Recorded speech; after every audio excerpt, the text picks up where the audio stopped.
feel like it would be impossible for you to be unexpectedly away from your business for a day, like it would fall down, like staff wouldn't know what to do, then this week's episode is absolutely for you, because it's all about what I learned specifically in May this year about freeing myself from my own business.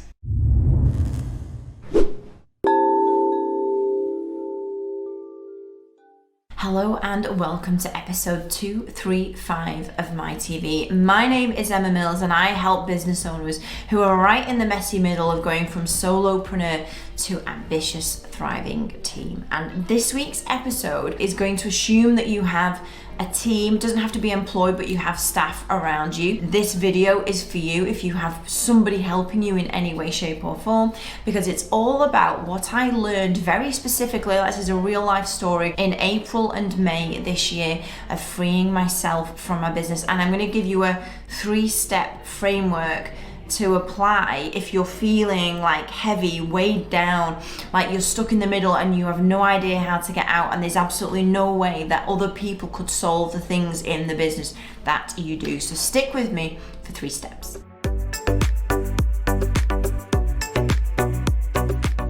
So I'm just going to start with what I think is the natural stance for most business owners. And you're either going to go, oh yeah, I know that, or you're going to go, oh yeah, that's true. So most business owners have started their business via a skill set, a job they used to do, like something that they've known, liked, done, enjoyed doing, and they turn that into a business. I think the only other section here is people that have bought a business that they actually don't. It's like if I bought a dry cleaners, I don't know how to do that. So it's a little bit different. Like I don't have that skill set and it's easy to be removed from a business. But most of us have created a business out of something we know how to do and add value to. And so what that means is because we know how to do the thing, we get more stuck in than ever before than if we just bought a business, because we're like, well, I know how to do that. I know how to do that best. Oh, I know I can do that. I can solve that. And it's like, it's a curse and a blessing, because you would never have started the business in the first place. But then when you get into the business, it's like, yeah, but Emma, you can't solve all of these problems, because you're going to really end up hating your business very, very quickly. And my episode today is inspired by my PA, as they always are. And in the past couple of months, we've got very ambitious plans to be in other countries, to have other services. And so we're constantly evolving and going through changes and improving and implementing. And in our PA department, because that was what I did before I started my PA, that has always been my natural default area. So like Matt and Alex run the call answering, I hardly have anything to do with it. And the PA team I've always been in it because I just used to do it, and I know what makes a shit hot pepper pot style PA. So I've always been very in that. And again, to its benefit and to its detriment, because things revolve around me and it stays in my head. And we're going through a lot of developmental changes in the PA team to make it better and stronger and more specific, because we do a lot of different things. I feel like I've talked about this a couple of times. And so in April and May time this year, as we are going through, let's call these like innovational, developmental changes, I got sucked in more and more and more, to the point where like I was in it as far as I could possibly be. And like every week in my TV, I know the more you are in your business, the worse it is. And I don't just mean from a mental perspective of you enjoying it. Like, I know that the more I'm in it, the worse the business is going to do over the long term, because I'm the one that will come up with the ideas and the strategies and where we're going next. Like, right guys, I've had this like follow-up, like the new follow-up products we have, like that's come from understanding what our clients want and going, right guys, we're going to put this into a product. And so the more I'm in the business, the less the really good stuff happens. It's going to take us to the next level and means the team are going to enjoy it more and we can do more and we have more profit to reinvest back in. So I think I've set the scene. We all know that the more we're in it, the worse it is for ourselves and for our business and our team.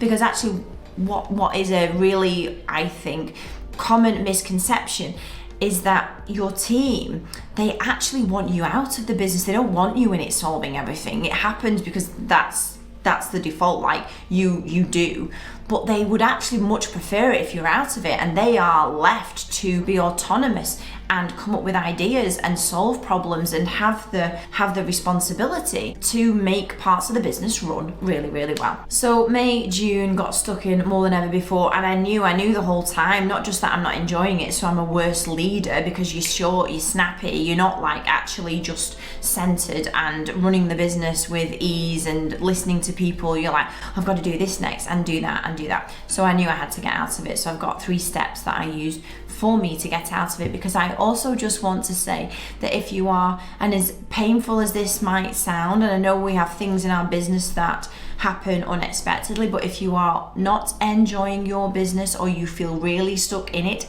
it is your fault. You have the opportunity to change that. And just one thing I want to like caveat my 3 steps with, and I'm very aware of on my own self, is that if you are not enjoying your business because you feel stuck in it, you're right in the weeds, it is your fault. And I don't mean that from a wow, do better. I just mean as soon as you recognize it, you're like, yeah, I'm the one who can make the changes. Like, that's what's so powerful about it. So I knew that I had to get out of it because I'm a worse leader. I am short, snappy. I no longer have the ideas, the vision, because I'm just trying to keep up. And no leader does that. Like, that's just not how you run a great business.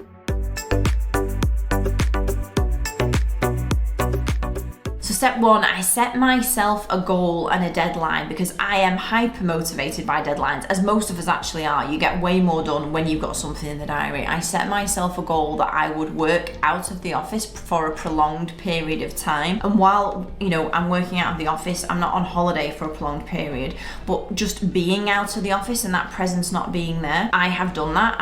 In 11 weeks time, I've booked a 4-week slot. I booked an Airbnb. I'm not going to be in the UK. I'm going to Girona, which is exciting, because then that starts to activate with a deadline. Really smart thinking of like, okay, so if I'm not in the office every day, I'm not on holiday, I'm just out working away from the office. What does that mean? What questions need to be answered? What processes need to be in place? What tasks need to be handed off to other people? And then you start to think at a higher level rather than just doing. It's like, okay, so if in 11 weeks time I'm going to work out of the office for 4 weeks, what does that mean? So number 1, set a goal. For you, it might be working out of the office every Wednesday.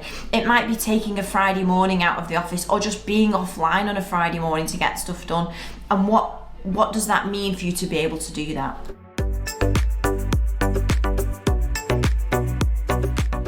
Step number 2, if you have the goal in the calendar, and it doesn't have to be a massive goal like being away for 4 weeks. As I said, it can be an afternoon. It can be your holiday that's coming up. Something that means you're not available all of the time. So step number 2 is, well, let's get that goal in the calendar. And then let's think about, actually, we need to make that list during this period of time. And what stops me from being away? What stops you from tomorrow not reading any of your messages, emails, texts, and choosing what to work on tomorrow? Like, imagine how fantastic that would feel, that tomorrow you get to choose what to work on. What stops you from doing that? Okay, so you might say, well, my emails won't get replied to. Okay, get some help with your emails. You might say that if a client complains, it comes to me. Okay, what's in place to have other members of your team answer client complaints?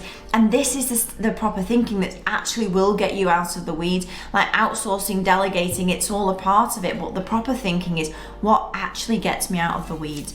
That is number 2.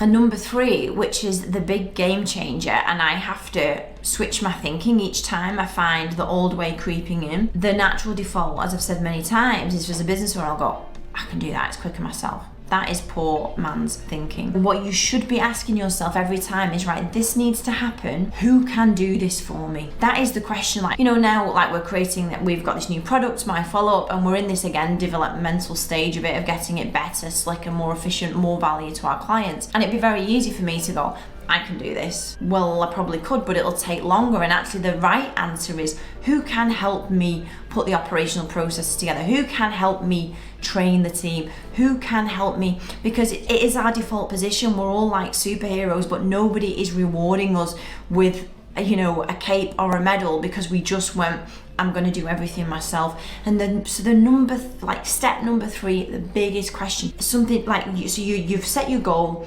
You're starting to make a list of the things that stop you from being able to be freer in your business. And number 3 is, who can do this for me? Because what happens is, And literally, very quick story, I've always been a part of the PA resource allocation, recruitment, like how many staff we need, what clients are going well, like this whole resource bit has been me, and it's all been in my head. And I had a conversation with my ops manager and I started to talk about it, and before I could finish, Matt said, well, I should be doing that. That's an operational task. I was like, yes, you should be doing that. That's amazing. Yes, Matt. And then as he's like, well, how do we do X, Y, and Z? It's all in my head. And we're still in this process of him asking me a million questions because it's all in my head. And so asking who's going to do it. And then ultimately we keep all this stuff in here, pulling out of it the how. Like these 3 steps are the key to you bit by bit getting out of your business. Because I'll just repeat again that if you feel stuck, it is super liberating just to realize that it is your fault and there are ways out of it. So setting a deadline, the who is going to, like the who and the how is going to do it, and making that list of the things that keep you stuck, part of this process and framework to get you out of the business. I hope this helps. It's quite a meaty one. It's a lot of work from you. It's probably like a coaching session in its own right, but I hope it helps you to get your head out of the dirt, into the clouds, and into a freer, more liberating business.